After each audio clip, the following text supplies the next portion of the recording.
बोलो जयकारा बोल मेरे श्री गुरु महाराज की जय। बोलो साचे दरबार की जय। रूहानी जानशीनी। आम संसारी मनुष्य जब तक असत संसार की असत कामनाओं के चंगुल में से युक्त मुक्त नहीं होता, भक्ति की लगन उसके चित्त में उत्पन्न नहीं होती। गुरुमुख संसार की असत कामनाओं को त्याग कर भक्ति के अधिकारी बने हैं। भक्ति वह शाश्वत धन है जिसको पाकर मनुष्य माला माल हो जाता है, उसे किसी वस्तु की कमी नहीं रह जाती। संसार के पदार्थ छाया की भांति उसके पीछे लगे रहते हैं, परंतु भक्ति की परख करने वाले विरले ही होते हैं।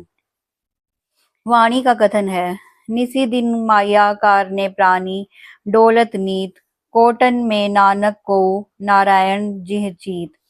संसारी मनुष्य दिन रात माया के पीछे भटकता फिरता है, परंतु संत सत्पुरुष फरमाते हैं कि ऐसा करोड़ों में कोई एक होता है जिसका चित्त मालिक के सुमिरन ध्यान में लगा रहता है।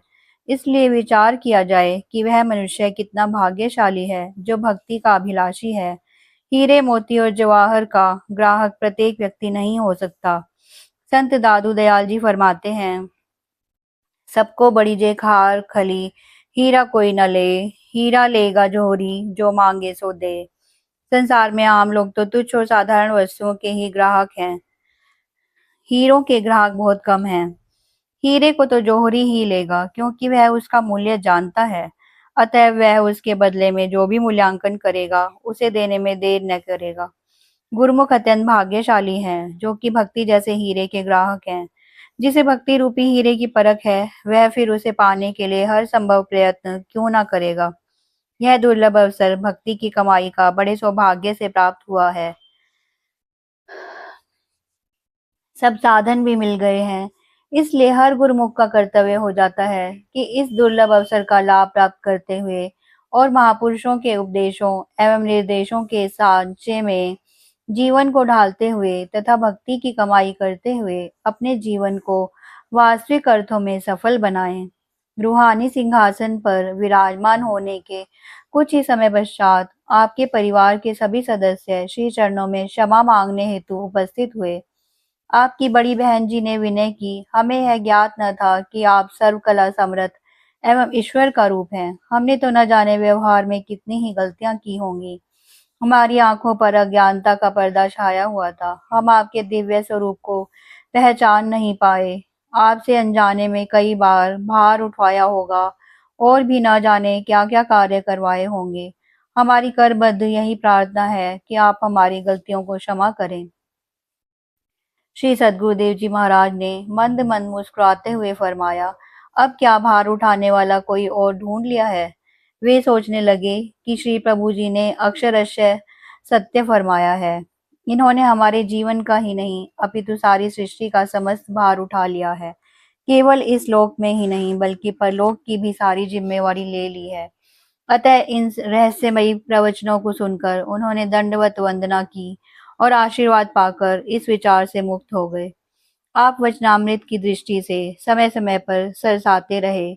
एक बार श्री आनंदपुर के साई निवासियों को श्री दर्शन देकर विशेष कृपा फरमाई, अनमोल श्री वचनों की दात लुटाई। आपने फरमाया, सद्गुरु से सेवक का जन्म जन्मों से नाता जुड़ा हुआ है।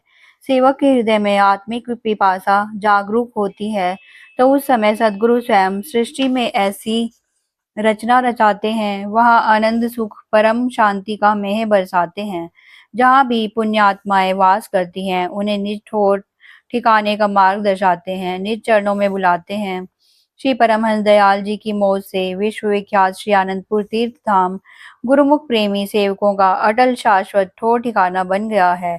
आध्यात्मिक मार्ग में यह वर्णनातीत मन बुद्धि से परे विषय है।